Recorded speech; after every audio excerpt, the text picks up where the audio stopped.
और आज चुनाव हो जाए तो देश में महागठबंधन की सरकार बनेगी।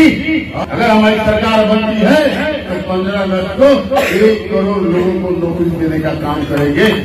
5 किलो अनाज की बात हमारी सरकार के एजेंडा में है। विकास के नाम पर ठगने का काम किया। हमारे गरीब मजदूर, हमारे वैशाली के आम के भावना को, वेदना संवेदना को कुचलने का काम किया। बहुत हमारा राजकुमार ये नहीं करेगा। बहुत गरीबों का है। आरी डेढ़ टूट चुका दरवैया कहिए गुलबंद हुए। अरे थोड़ा खत्म हो गया ना, सब एक तरफा वोट गिराइए, विरोधी का जमानत जब्त कराइए।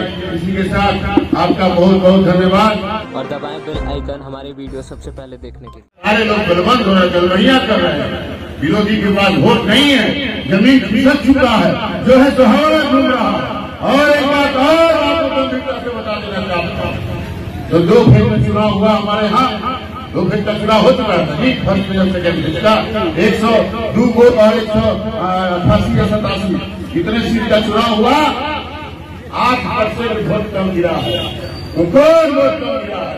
वो मेरे बेरोजगार नौजवानों का वोट कम हुआ है, वो महंगाई का वोट कम हुआ है, वो हमारे किसान भाई का वोट कम हुआ है, वो GST का वोट कम हुआ है, वो हमारे जो जुमला है, जुमला से परेशान होकर वोट कम करने का काम किया है। इसलिए मैं आपसे कहना चाहता हूँ, देश में महागठबंधन की सरकार बन रही है और आज चुनाव हो जाए तो देश में महागठबंधन की सरकार बनेगी।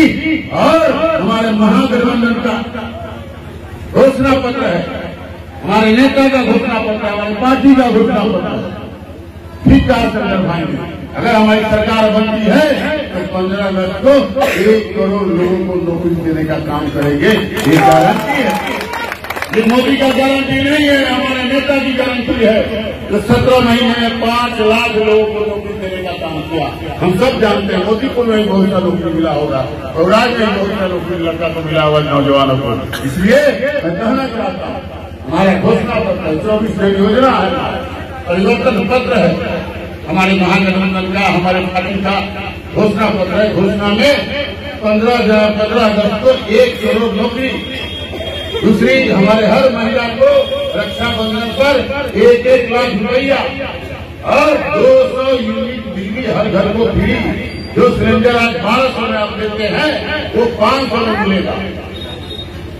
किसान का हर फसल पर MSP का पास, उनका कर्ज मुक्त होगा।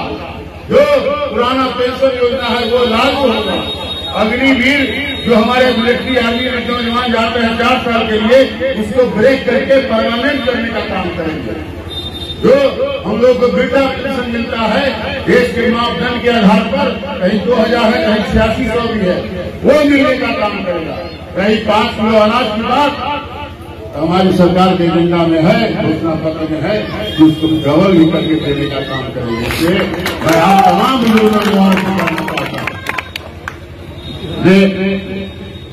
तमाम बुजुर्ग नौजवानों से मैं कहना चाहता हूँ, जो सामने चुनाव लोकतंत्र का महापर्व है। वैशाली की बात तो सुनिए और उसकी बात करके अपना जवान खराब नहीं करना चाहते हैं, लेकिन मैं इतना जोर कहूंगा, जो प्रधानमंत्री आवास बंद कर दिया, जो रघुवंश बाबू हमारे यहाँ मनरेगा मैन बन के आए थे देश में, जो 100 दिन की मजदूरी बंद कर दी, विकास के नाम पर ठगने का काम किया। हमारे गरीब मजदूर, हमारे वैशाली के आम के भावना को, वेदना संवेदना को कुचलने का काम किया। वैसे लोगों का निशान बंद कर दिया। बहुत हमारा राजकुमार ये नहीं करेगा। बहुत गरीबों का है, बहुत गरीबों का है, और गरीबों का इंदिरा आवास, गरीबों का प्रधानमंत्री आवास योजना कितने दिनों से बंद है, ये पूछने का काम करिए आपने। ये उसको पूछना चाहिए, लोकसभा में जाकर हंगामा करना चाहिए। रघुवंश बाबू हमारे वैशाली से लेकर संसद तक वैशाली के इंकलाब के लिए इंकलाब करते रहते थे। रघुवंश बाबू जो आज हमारे यहाँ करके गए, आज वहीं से वैशाली तक पे नजर लगा रही है कि कोई आएगा, वैशाली का विकास करेगा, मान सम्मान स्वाभिमान बढ़ाने का काम करेगा, गरीब गुरुआ को बेरोजगार संवेदना को देखने का महसूस करने का काम करेगा। आज वैशाली टकटकी लगाए हुए हैं। तो मैं आप लोगों से कहना चाहता हूँ, सामने जो चुनाव है लोकतंत्र का महापर्व है, तय आपको करना है। अपना एक बहुमूल्य वोट ललटेन छाप पर गिराइए, राष्ट्रीय जनता दल को मजबूत करिए, महागठबंधन की सरकार को बनाइए। और जो हमारा घोषणा जो 24 जन योजना है, वो जमीन की बात है, हमारे गरीब गुरुआ की और प्रदेश में फोकस करने की बात है, उस पर काम करिए। इसी के साथ मैं फिर से कहना चाहता हूँ, हारी डेट टूट चुका, दरवैया कहिए, गुलबंद हुए, हारी डेट टूट चुका है उनकी, भेदभाव नहीं किया ना, बोल नहीं रहा आपको, हाँ भेदभाव खत्म हो गया ना, सब एक तरफा वोट गिराइए, विरोधी का जमानत जब्त कराइए। इसी के साथ आपका बहुत बहुत धन्यवाद। राष्ट्रीय जनता दल जिंदाबाद, देश जिंदाबाद।